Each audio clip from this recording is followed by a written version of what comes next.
So we have the sun moving into Gemini. Now, that sort of changes the general air around how we think and all of that, but I want to take a little bit of a different spin on this. When I was sort of connecting with my spirit council about what to talk about today, I was shown the image of the twins. Gemini are the twins, but more like merging twins. And so I want to talk a little bit about your higher self and inviting your higher self in and doing some merging with that. So we want to think about full soul retrieval. Have you given your power away? Where did you leave it? You can go back and get it anytime, things like that. When we give away our power, we are giving away a piece of our soul. And so what I'm talking about today in regards to soul retrieval is that pulling back all of those parts of us where we've given a situation, a person, anything outside of us, power over us. We can't do that anymore. We're talking about full embodiment of our true selves, galactic integration. That's what I'm always talking about. Everything I talk about is about integration of all that we are. So today's no different. So merging with our higher selves. When I first began having like a closer relationship with my higher self, I didn't realize it at the time. This is sort of before I realized that what I see is real in the other dimensions. I thought, that was just making shit up. But I'm not. My higher self, I see as a golden version of me. And I actually call her Golden Ananda. That's my name for her. And it's interesting because I don't think everyone's higher self is golden. When I work with clients and I'm meeting with their higher selves and their spirit council, sometimes their higher self is golden. Sometimes it's white. Sometimes it's like iridescent rainbow stuff. So my feeling is that has to do with maybe our oversouls or our soul group or our soul tribe. I'm not 100% sure. I still have that to figure out fully, but just a little interesting tidbit. So I call my higher self Golden Ananda. And when I go into meditation or go into trance, I always call her in first. And I often do a process or a visualization where we literally merge into one. And some days I walk around and just invite her to be seeing through my eyes at all times. And that's really our goal, isn't it? To have that higher awareness all the time, to fully embody it. That's my goal anyway. I hope it's your goal too, because it's a pretty awesome goal. So, the puppy's barking. So when we're talking about merging with our higher selves like this, it really sort of puts our integrity on a level that can't be compromised. And integrity is one of those things where it can be kind of tricky. We get so used to operating in this world where a lot of times to get something, to have security, to have comfort or something that you want or need, a lot of times there's sort of a prostitution that takes place. I obviously don't mean sexually, but like we prostitute our light, we prostitute our integrity because of, whatever is going on that has us viewing a limitation. Now, I'll tell you a story about something that happened very recently. My daughter and I were rear-ended. We were at a full stop at a stoplight. Someone hit us from behind. So now I'm dealing with the insurance company of the woman who hit us. And of course, they don't want to pay our doctor bills, our chiropractic bills.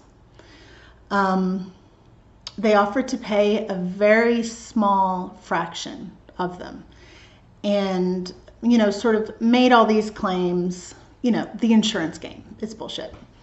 So they send me these forms to sign, and by signing these forms, this is how I get the money, the small amount of money that they're offering, which is maybe 40% of the total. The trick, though, in this document, it says that by signing this, I agree that they are not at fault, that the woman who hit me is not at fault, and that it is a doubtful claim, and that they are compromising and just being nice, basically, by giving me this small amount of money. Now, there's no way in hell I can sign that paper, because we were at a red light, stopped, and we were rear-ended. And so it's not a doubtful claim. And I didn't sign the papers. I asked her, the insurance adjuster, if we could take the opinions out of the legal document.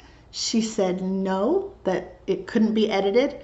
And I said, well, that's fine. I can't sign that because it's not in alignment with my integrity. And we can't change the world until we stop hurting each other for profit. Well, needless to say, I haven't heard back. But I don't know what's going to happen from that. I am expecting to get 0 of my doctor bills paid by the insurance company. And I am totally fine with that because I have my integrity intact. And with my integrity, I know my worth. And with my worth intact, I have access to unlimited resources and abundance because it's all ours anyway. It's only our perception of limitation that keeps us from it. So this is one of those situations where the insurance company is used to people signing things like that to get their money, because money is such a hot, it's such a like a point of fear and contention for people. And we just can't play those games anymore. I mean, it's not part of my 5D reality. It's just, there's just no way that I can play those games. So look in your life for situations like this. Where are you sort of expected to go along with the norm, which would include you prostituting your integrity? Your higher self cannot fully merge with you if your integrity is not in place. Integrity is everything. It's how you sleep at night. It's how you have a healthy relationship with yourself, with everyone around you. It's how we change the world. It's our true power. Yeah. So share some stories with me about your integrity, how you're upholding it. I would love to hear it. This is a topic I'm very, very passionate about because, a lot of things can go south in life. Things are unpredictable. But if you are operating within your utmost integrity, you're literally doing your best. You're doing everything you can do. And we can do this. It's not hard. Sometimes it's just a little perception shift. Yeah. We have to support the world that we want. That's part of integrity. We can't support corporations, support practices, support these constructs of this world that are hurting people and hurting us. We just can't be a part of that anymore because we have our integrity, because we have our higher selves in play. So maybe do a little meditation where you invite your higher self to show you what they look like, how you can visualize them, what they want to be called. It's you. I mean, it's not an outside being, it's you. But we are multidimensional and we exist mostly in the non-physical. Only a tiny bit of us is here in the physical. Most of us is out there, and our higher self is a big part of that. Our higher self is connected, plugged in to the universal mind, the universal consciousness, and has access to all the stuff we want in our now. So this relationship is a very important one. And I hope you spend some time cultivating that. It's truly life-changing. See you next week.